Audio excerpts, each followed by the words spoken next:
सो hey guys, मैं अर्जुना 2.0 से हूँ और यहाँ पर डायरेक्ट पॉइंट पर आता हूँ। जिन जिन लोगों का अभी तक के बैकलॉग है, मुझे ऐसा इसलिए लगता है क्योंकि मैं चैट्स में कई बार देखता हूँ लोगों के बैकलॉग बोलते रहते हैं और जिन्हें लग रहा है कि जी 2023 अभी पॉसिबल नहीं है।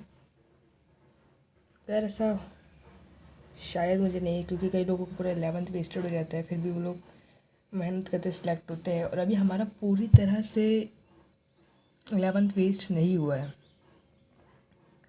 तो still we have chance to fight and grab a seat in IIT। Sir, ये एक स्ट्रेटजी है जो मैंने आप लोगों के लिए बनाई है। मेरा बैकलॉग थोड़ा कम है, बट अगर अभी तक के आपका पूरे चैप्टर्स बैकलॉग है, मान लो किसी के 20 चैप्टर्स 18 चैप्टर्स अभी ऑल इन ऑल हुए हैं, और मान लो अगर आपके 18 चैप्टर बैकलॉग है या फिर आपके 10 चैप्टर का बैकलॉग है, तो यहाँ पे मैटर करेगा। मैं आपको डायरेक्ट स्ट्रेटजी बताता हूँ क्या होने वाली है। हमारी 100 डेज़ की बैकलॉग स्ट्रेटजी है। 100 डेज़ में आपको बैकलॉग कवर करना है और इसके अंदर मैंने स्कूल एग्ज़ाम्स को इंक्लूड किया है। अब 100 डेज़ में हमें क्या करना है कि हमें पर डे यानी हमें 5 डेज़ में एक चैप्टर कंप्लीट करना है। ठीक है, 5 डेज़ में एक चैप्टर कंप्लीट करना है। हर दिन हमें 2-2 घंटा उस पर डिवोट करना है। इसमें से हम 1 घंटा थ्योरी पे देंगे। अभी आप वीडियो को पूरा देखिए, मैं आपको एक्सप्लेन कर दूंगा कि किस तरीके से हम इसे एक्चुअल में अप्लाई करने वाले हैं। 1 घंटा हम थ्योरी को देने वाले हैं और 1 घंटा हम क्वेश्चन प्रैक्टिस को देने वाले हैं। अब आप बोलेंगे भाई लेक्चर इतने छोटे नहीं हैं। सो देखो, जो जिन लेक्चर्स को आप हमारे टीचर्स के लेक्चर से देख के कंप्लीट कर सकते हैं, रिस्पेक्टेड अर्जुना 2.0 बैच के, आप वहाँ से कर लीजिए। या फिर अभी जो PDF आया था उसमें जिन जिन को अर्जुना 1.0 मिला है, तो आप वहाँ पे ना एक बैकलॉग सीरीज़ चलती है, बैकलॉग एक्सप्रेस करके, तो आप वहाँ पे जा सकते हैं। वहाँ पे हर एक चैप्टर को 6-7 घंटे में कवर कराया गया है। अब देखो, ये 5 डेज़ वेरी करेंगे, किसी किसी को एक चैप्टर में 6 डेज़ भी लग सकते हैं, 7 डेज़ भी लग सकते हैं। तो यहाँ पे वेरी करेगा कि आपको कितने दिन लग रहे हैं, बट हाँ, ये मिनिमम है कि आपको इतने दिन में एक चैप्टर कंप्लीट करना है।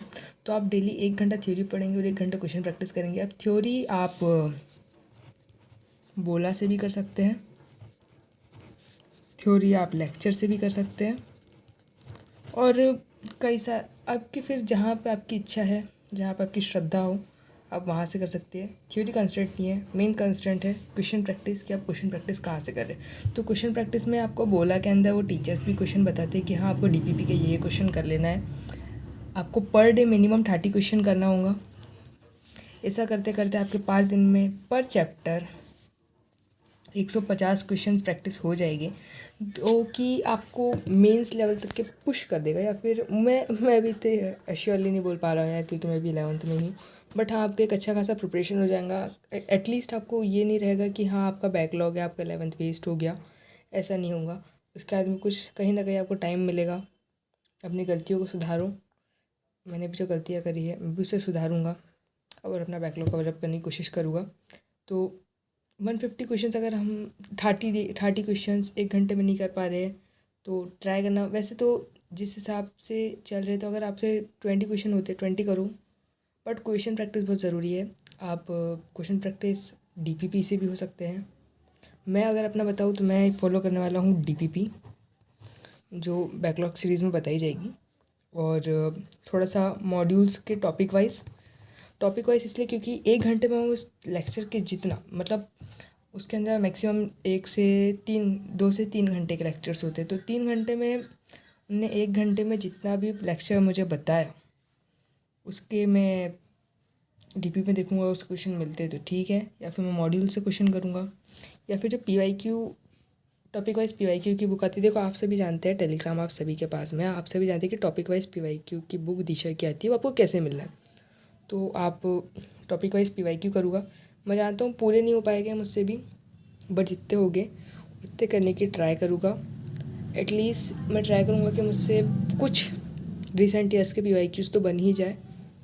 तो इस तरीके से मैं 30 क्वेश्चन ट्राई करूँगा, और मैं जब स्कूल जाता हूँ तो वहाँ पे भी वो मेरा हेडेक है, बट 30 क्वेश्चन पर डे करना है। तो इस हिसाब से आपका बैकलॉग कवर हो सकता है। अब मैं आपको एक एक्स्ट्रा टिप ये देना चाहता हूँ कि कुछ जो चैप्टर्स है वहाँ पे आप ट्राई करें कि उन्हें ख़राब ना होने दें। लाइक मैथ्स में भी हमारा मैथ्स में स्ट्रेट लाइन को पहले कवर कर ले, जिन लोग का अभी रिसेंट का बैकलॉग है, जिनके टर्म 1 की वजह से हुआ है। सर्कल को बैकलॉग ना बनने दें।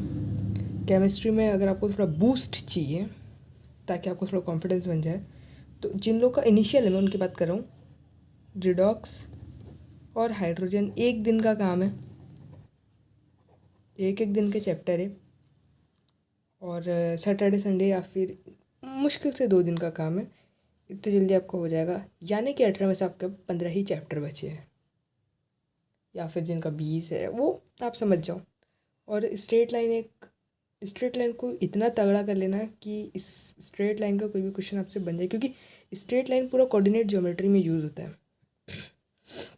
और कुछ जो इम्पोर्टेंट चैप्टर्स होते हैं, लाइक केमिकल बॉन्डिंग हो गया, लाइक पीरियोडिक टेबल हो गया, जो भी हमारे बैकलॉग के लिस्ट में है, NLM हो गया और COM हो गया, इन पे भी ध्यान दें। अगर फिज़िक्स में बात करें तो एटॉमिक स्ट्रक्चर हो गया, और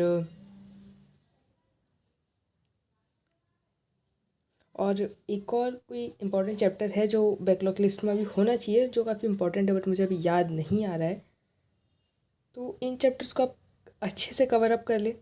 अगर आपके 5 डेज़ की जगह इनमें 7 डेज़ भी लग रहे तो आप इन पे दे और इन्हें अच्छे से कवर कर ले। मैं जानता हूँ केमिकल बॉन्डिंग इतनी जल्दी नहीं हो पाएगा। मैथ्स में ट्रिगो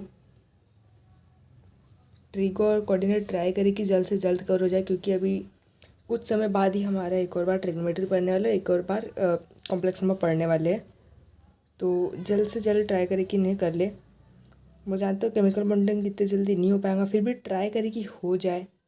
7 दिन की जगह 8 दिन भी लग सकते हैं, बट ये एक बेसिक प्लान है, आपको इस पर चलना है, इस तरीके से कवर करना है। अब अगर अभी नहीं हुआ तो फिर 11th एट द एंड हमें भी रोना ही होगा, जैसे लक्ष्य बैच के सॉरी, मतलब समझ जाओ जैसे हो रहा है, तो हमें वैसा नहीं करना है। हमें इस मिशन को कंप्लीट करना है, ठीक है। Good bye.